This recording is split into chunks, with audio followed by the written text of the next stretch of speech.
अस्सलामुअलैकुम, बोल न्यूज़ में खुश आमदेद। मैं हूं सहर फातिमा और मैं हूं आपके साथ अनम जुल्फिकार। हेडलाइंस आपने जानी। बुलेटिन के आगाज में आपको बताएं, इस्लामाबाद हाई कोर्ट ने इलेक्शन ट्रिब्यूनल मुंतकली केस का तफसीली फैसला जारी कर दिया है। चीफ जस्टिस आमिर फारूक ने 44 सफ़हात पर मुश्तमिल तफसीली फैसला जारी किया है। इलेक्शन कमीशन का 10 जून का फैसला कलअदम करार दिया। मजीद तफसीलात जानेंगे मोहम्मद आलिजा से। आलिजा, तफसीलन आगाह कीजिएगा। इस्लामाबाद हाई कोर्ट का अहम फैसला सामने आया है। इलेक्शन ट्रिब्यूनल के हवाले से आज चीफ जस्टिस आमिर फारूक ने सुबह शॉर्ट ऑर्डर जारी किया था, लेकिन अब 44 सफ़हात पर मुश्तमिल तफसीली फैसला जारी कर दिया है। इलेक्शन कमीशन की जानिब से फ्रीकैन को मौका ना देना बज़ाहिर आइन के आर्टिकल 10(a) की खिलाफ वर्जी है। ये कहना है फैसले में। ये तयशुदा है कि इलेक्शन कमीशन एक अदालती फोरम नहीं है, ये मुकम्मल तौर पर इंतजामी भी नहीं है। जैसे कि पहले बयान किया गया, ये एक आइनी इदारा है। इलेक्शन कमीशन के पास कुछ नीम अदालती इख्तियारात हैं जो बाज़ मसाइल का फैसला करते वक्त इस्तेमाल करता है। बज़ाहिर ट्रिब्यूनल मुंतकिली के केस में मेरिट पर भी बात की गई और इस पर फैसला दिया गया जो यकीनी तौर पर इलेक्शन कमीशन के दायरा कार नहीं।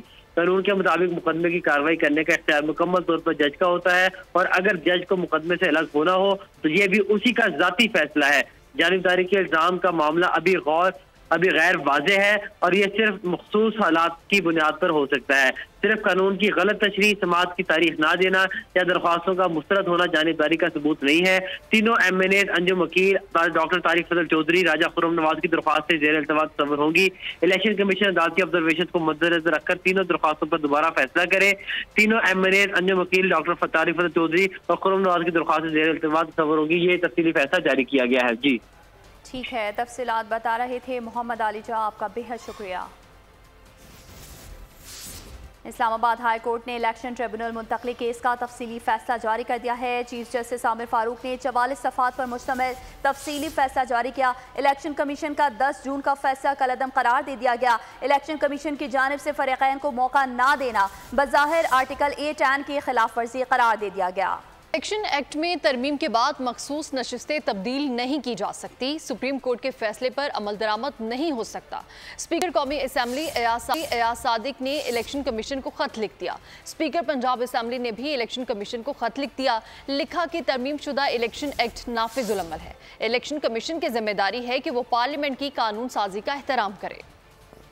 इलेक्शन एक्ट नाफिजुल अमल है। PTI मखसूस नशिस्तों की अहल नहीं। स्पीकर कौमी असम्बली ने दो टोक अंदाज में वाज़ेह कर दिया। एयाज सादिक ने इलेक्शन कमीशन को खत लिख दिया। खत में मखसूस नशिस्तों से मुताल्लिक पार्लियामेंट के बनाए गए कानून का हवाला दिया। कहा ये इलेक्शन कमीशन का आईनी फर्ज है कि वो पार्लियामेंट के बनाए गए कानून का एहतराम करे, क्योंकि मखसूस नशिस्तों से मुताल्लिक सुप्रीम कोर्ट के फैसले के बाद पार्लियामेंट की कानून साजी की गई। इलेक्शन एक्ट दूसरी तरमीम पर इलेक्शन कमीशन मुकम्मल अमल दरामद यकीनी बनाए। स्पीकर ने खत की कॉपी इलेक्शन कमीशन के तमाम मेंबरान को भी अरसाल कर दी। स्पीकर कौमी असम्बली के बाद स्पीकर पंजाब असम्बली का भी इलेक्शन कमीशन को खत। स्पीकर मलिक अहमद खान ने मखसूस नशिस्तों की अलॉटमेंट तरमीम शुदा इलेक्शन एक्ट के तहत करने का मुतालबा कर दिया। खत में मजीद कहा, आजाद अरकान किसी पार्टी में शमूलियत के बाद पार्टी तब्दील नहीं कर सकते। पार्लियामान की बालादस्ती का तकाजा है कि तरमीम शुदा इलेक्शन एक्ट पर अमल किया जाए। जमहूरी निजाम की बका के लिए पार्लियामान की बालादस्ती मरकजी हैसियत रखती है। मखसूस नशिस्तों से मुताल्लिक सुप्रीम कोर्ट का फैसला पुराने इलेक्शन एक्ट के तहत आया था। और अदलिया का निज़ाम ठीक करने के लिए आईनी अदालत ज़रूरी है। अदालत से सियासत की उम्मीद रखेंगे तो जमहूरियत और अवाम का नुकसान होगा। बिलावल भुट्टो जरदारी का इस्लामाबाद में तकरीब से खिताब। सूबों में भी आईनी अदालतें बनाने का मुतालबा कर दिया। कहा, पाकिस्तान पीपल्स पार्टी ने चार्टर ऑफ डेमोक्रेसी पर दस्तखत किए। ये हैंडशेक ज़रूरी था ताकि आमरीत को तोड़ सकें।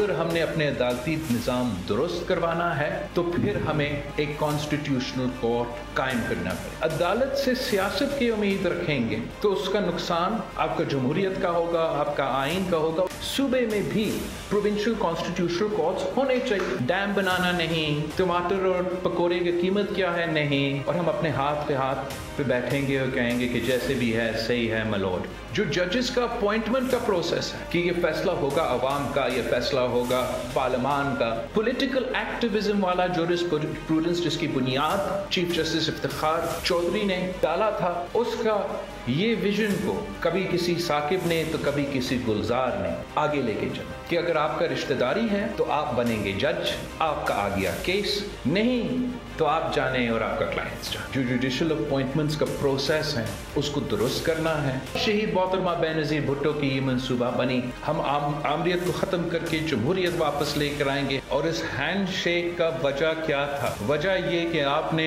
चार्टर ऑफ डेमोक्रेसी साइन किया। आईनी बिल पास हो जाता तो मुल्क में मार्शल लॉ लग जाता। हुकूमत 57 आईनी तरमीम लाना चाह रही थी, ड्राफ्ट किसी के पास नहीं था। आईनी मामलात आईनी बेंच बनाकर क्यों हल नहीं करते? ऑपोजिशन लीडर उमर अयूब का दावा, कहते हैं कि आईनी अदालत का जज सदर जरदारी लगाते, मर्जी के कवानीन बनाते। बिलावल भुट्टो और आजम नज़ीर तारर का किरदार मनफी था, मौलाना फजल रहमान ने मुस्बत किरदार अदा किया, उनका जायज़ मौक़िफ़ था। पूरे पाकिस्तान के लोग 21 सितंबर को कश्तियाँ जलाकर निकले। खुदा न खास्ता ये बिल या पास होता तो पाकिस्तान में एक किस्म का आप समझे कि फैशिस्ट स्टेट होती और fascist slash martial law state होता। तकरीबन 57 और आर्टिकल्स में आप तरामीम कर रहे थे और जिसका ड्राफ्ट किसी के पास मौजूद नहीं था। आप कॉन्स्टिट्यूशनल बेंच आप एग्जिस्टिंग सुप्रीम कोर्ट में क्यों नहीं बना देते? कॉन्स्टिट्यूशनल कोर्ट बना रहे हैं और उसका चुनाव भी सदर जरदारी करता और उसके बाद वो अपनी मर्जी से वहाँ पे कानून साजी करते। बिलावल भुट्टो हो गए या आजम तारर, इन दोनों का जो रोल था वो बहुत मनफी रोल था। मेरा ख्याल है मौलाना फजल रहमान साहब ने सही रोल अदा किया। उन्होंने कहा कि जी मुझे ये तरामीम इस सूरत में नहीं काबिल और उनका सही जायज मौक़िफ़ था।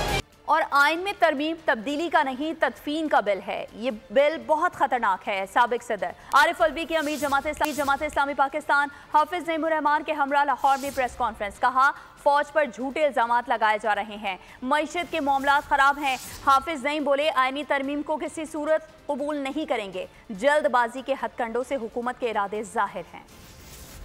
इस एतबार से ये पाकिस्तान के आइन के अंदर ये तब्दीली लाना चाहते हैं तो ये बिल तरमीम का नहीं है, तदफीन का है। इतना ख़राब बिल की ज़रूरत नहीं है। ये मेरी फ़ौज के ऊपर एक झूठ का इल्ज़ाम भी लग रहा है। मईशत के मामला ख़राब हैं। आइनी तरमीमी बिल जो हुकूमत लाना चाहती है या पास करवाने के लिए कोशिशें कर रही है, हमारा मौक़िफ़ बहुत वाज़ेह है। जमात इस्लामी इस पूरे अमल को किसी सूरत में भी कबूल नहीं करती। इतनी जल्दबाजी करके और जिन हथकंडों के साथ ये काम करने की कोशिश की जा रही है उससे वाज़े तौर पर हुकूमत की इंटेंशन समझ में आती हैं।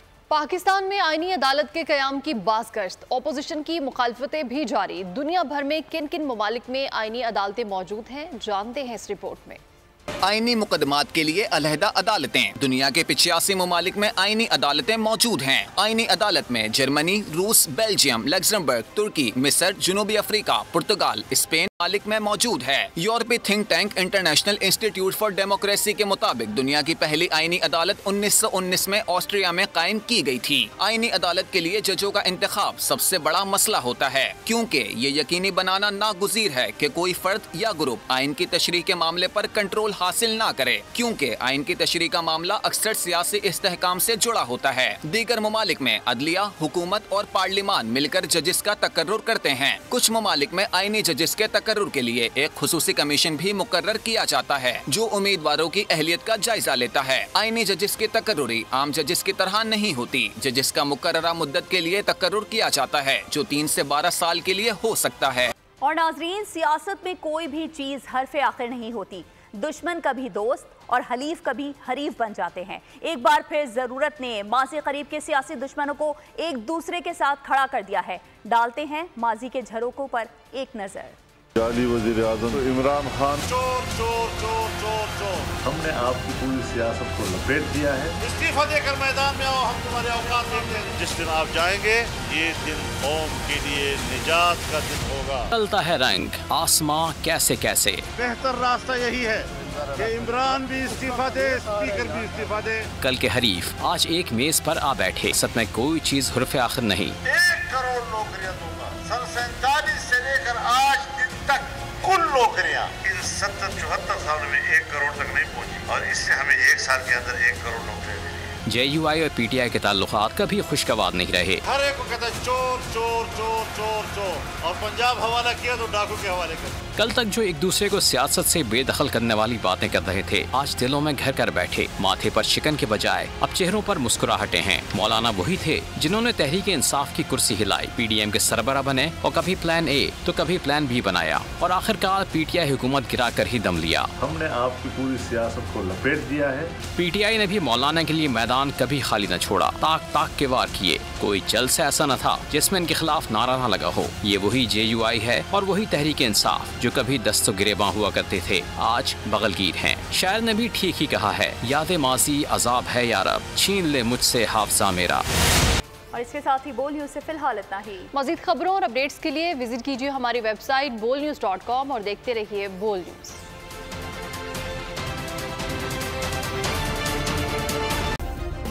सब्सक्राइब करें और बेल दबाएं ताकि कोई खबर रह न जाए।